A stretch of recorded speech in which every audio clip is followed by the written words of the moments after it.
Welcome, everyone, to the dance floor where life lessons are learned through the art of dance. I'm your host, Anna Harsh, and today I have a really special guest, Dolores Alfieri Taranto, a creative soul and podcaster of the Bella Figura podcast. Dolores, welcome to the dance floor here. Thank you, Anna. Thank you for having me. What a treat this is. Oh my goodness, it's my honor. I've been admiring your Instagram and your beautiful things that you've been selling and doing. Tell us a little bit about your journey. How did you get into what you are selling? Tell us what it's all about. Where does one start? And in fact, the selling part is really new in terms of the very long journey of creativity and art. It's really more something that I've just started doing recently. And so far, so good, which is exciting. I think that you hit a point where you have a little more confidence and understanding of how to pull in all the disparate parts of yourself. So to rewind, I was always creative when I was a little girl. I grew up in a very old-fashioned Italian immigrant family. My parents came from Southern Italy, from below Naples after they got married. I'm the youngest of 4 children. So we had a very rowdy, typical Italian-American family, loud, loving, great food, people coming in and out. And I loved that. And I still do.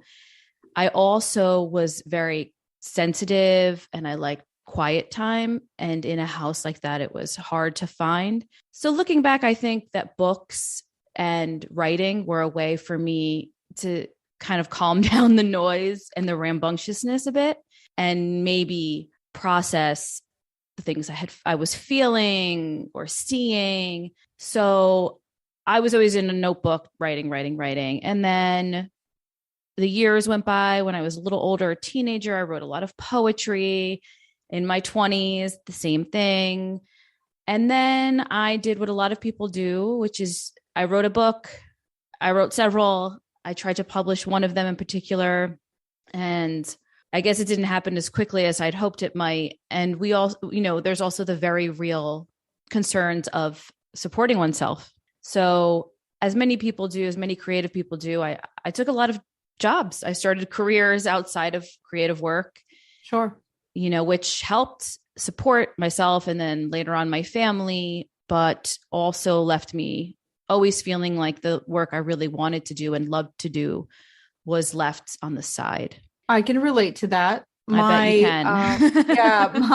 I grew up in an Italian-American home, like you're saying. My grandparents came from Calabria. Mm-hmm. And so they immigrated here almost over 100 years ago. Mm-hmm. And so growing up with my brother as a musician, my sister became a writer, and I was into dance. So yeah, I can relate to a loud home.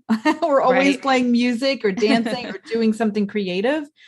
And you're right. Throughout the years, I've held a lot of jobs to support what you really want to do. And that is challenging, but it is. You make it work.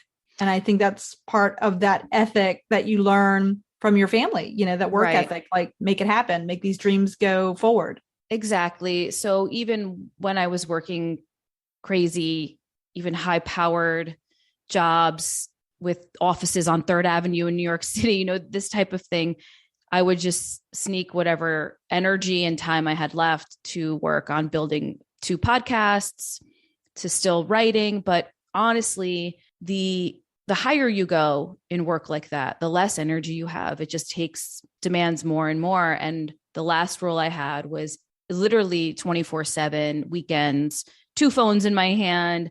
I could get called at a moment's notice and have to be in Brooklyn or in Buffalo. So that really took a toll on me. And I would say for about 4 years, I hardly wrote at all.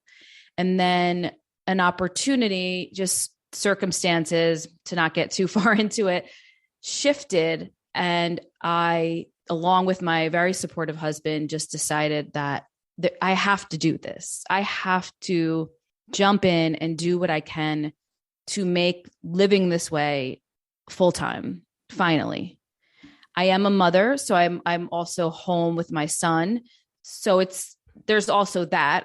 It gives me a way to take care of my son while also building a business. So that's where the jewelry and selling my photographs on my online shop and some vintage items, etc., started to come into being. I love it. You really are a creative soul, and I admire that. And all of your things are very inspired, I would say, from your Italian heritage or something else, maybe. What does inspire you? I'm definitely inspired by my heritage and my roots. I took to my culture at a very young age in a different way than my siblings. And I think a little bit of that is because I'm so much younger than them. My oldest brother's 10 years older than me. So there was this gap wherein they were so ethnic. Going to school, they didn't know English because they lived in Italy for a while. Oh, wow. So in some respects, I think for them, there was this quest to almost shake that out. As proud as they are of being Italian and all of that, there was also they really wanted to be American. And I kind of felt American. I felt a lot more American than they did. But I also had this, I always felt like I had a double life, because then I would go out to school, and I was lucky enough to have really great friends, and I played sports, and I went to parties when my mother would let me and things like that. But then I would come home, and it was this very old world ethnic home. And my way, I guess, of dealing with that was I found it just full of wonder. I just loved the language. I loved the way it felt. I loved the old world iconography, the photos of the Madonna, these kind of antique big gold mirrors and frames that are everywhere. I definitely continue to be inspired by that very much. But I will say that through my work, I'm now at a point where I'm more interested in getting other people to find the source of their inspiration in their culture, whatever that culture might be. Right. Just asking those questions for others and prodding them in a way so that they can relate to something that inspires them to bring out the best in them and something new, maybe, and to keep them growing in a way that maybe they didn't expect. That's right. And I think the other things I'm inspired by are the things that come out of my heritage. And I find that so many of us, regardless of our ethnic roots, can share those things that come up. We have those things in common. So for instance, if you can reconnect to your ancestors, and you can reconnect to your ancestral homeland and your culture, many of us share things like grandparents or great grandparents who preserved food or gardened or cooked in a certain way or focused on certain values like hard work, like loyalty to your family, like self-respect, like always present, Bella Figura, presenting yourself well to the world. And that's something that's shared across the board when we tap into these old world roots. I love just connecting with all these different people, especially on Instagram, but through the show on those things. Yeah, it's that invisible thread that we all are a part of and all are holding on to, that we just don't realize, hey, we're more alike than we are different. And like you said, food, oh my goodness, food, music, dance, all of those things, those values, those family values, what we hold important to ourselves and to others. That's right. It is our invisible thread that just runs through the whole world that keeps us all connected. And I think that's what community is about. Absolutely. Well, and there's a lot of us living in this world right now who feel like we don't belong here. It's such a crazy world. It is. It is so fast. Values, morals, boundaries, nature itself is dissolving before our eyes. And for so many of us, we just wonder, what the heck is going on here? Yeah. And, I think connecting to your ancestors and your roots is a way to ground yourself in something everlasting, right? Something that's bigger than you. Right. It's something that stabilizes you, that keeps you grounded, finds you that core that you don't feel, shaky. You feel, I can do it. I can go forward and I can take another step. we're going to take a little tiny break and we come back. Maybe you can expand on where do we go from here? What have you pivoted to? Have you changed anything in the last few years? Or maybe you can give some advice to the next generation of maybe how they can make it through. All right, we'll be right back with Dolores.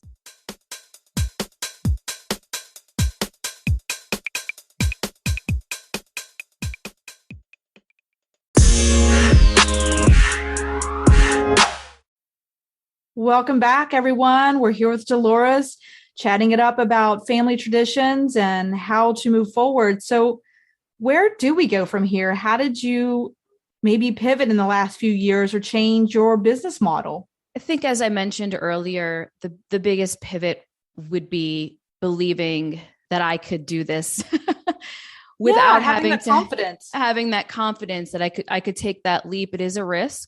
I left a relatively lucrative salary, benefits, a lot of changes have to happen. And thankfully I have a husband who is extremely supportive of me doing this. And that's the major pivot. You reach a point where you just think, I'm running out of time. I don't have forever. Right. And I can either keep feeling frustrated that I'm not living my values, or I can do something about it. Yeah, I think you get to a point where am I really reaching my full potential? Correct. Yeah. As a creative person, as a person that can give back to the community, what am I leaving behind and who will tell my story? What footprints am I leaving behind for the next generation? And what will they do with them once they see them? Is it worthwhile? Are you leaving something that's important? Are you leaving them something that they can pick up and continue your work? So I think it's a time for everybody to maybe step back and just reevaluate, maybe take that leap, dance intended. Yeah. Maybe take that leap forward, and maybe now's the time to do that, because we are only on this earth for a limited amount of time. And I do think about those things. What are we leaving behind?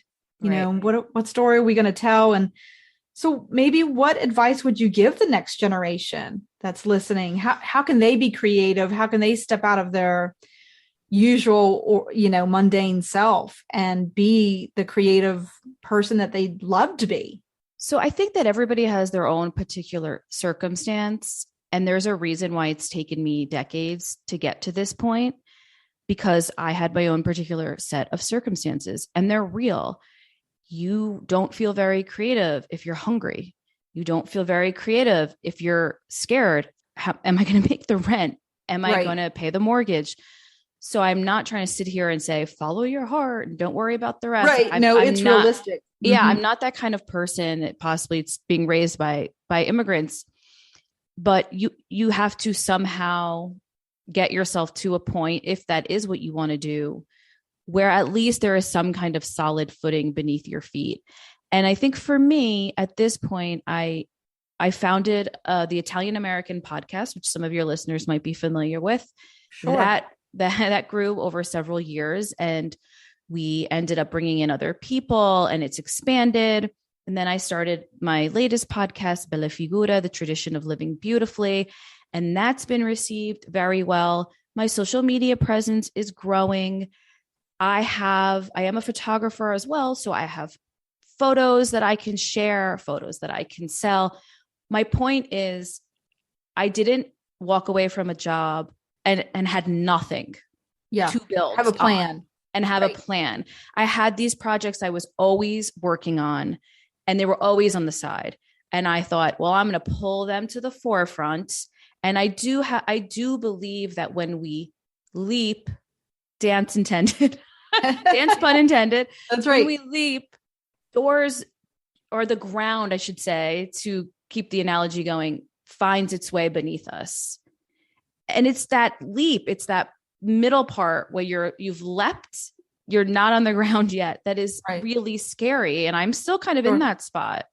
Sure. We're all still flying up in the air, and we're hoping that we land at least on one of the 2 feet. Yeah. And there'll probably be a lot of mistakes. And I mean, I've certainly made them in my life, and I will again, but there's also a terrible dissatisfaction in never trying. But even if you're not somebody who wants to leave your job and be creative full time, my suggestion is to know that creativity has to be nurtured. Yes. It's something that you have to make time for, and something that you have to keep, that in order to create, you have to keep yourself inspired. Almost think that the largest job of a creative person is to keep finding inspiration. For sure. I talk a little bit about my grandfather's garden in my book that's coming out soon. And I talk about, planting that seed, watering it, watching that little sprout come up. And that's what that creativity is like. But if you don't plant that seed, don't expect a garden to grow. Well said. Yep.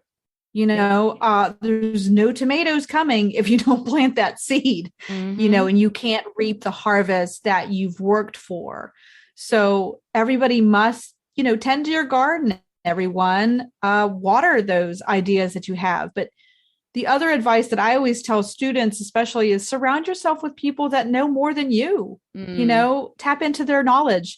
Teach me something. I learn something every time I have a guest on, especially all of these guests. I take notes on, oh my gosh, that's a great idea, or that's such good advice. I'm going to listen to that person. So I'm always searching for those people that can not only teach myself, but the next generation. What can we say to them to help their garden grow? For sure. And there's always somebody who knows more. That's another thing.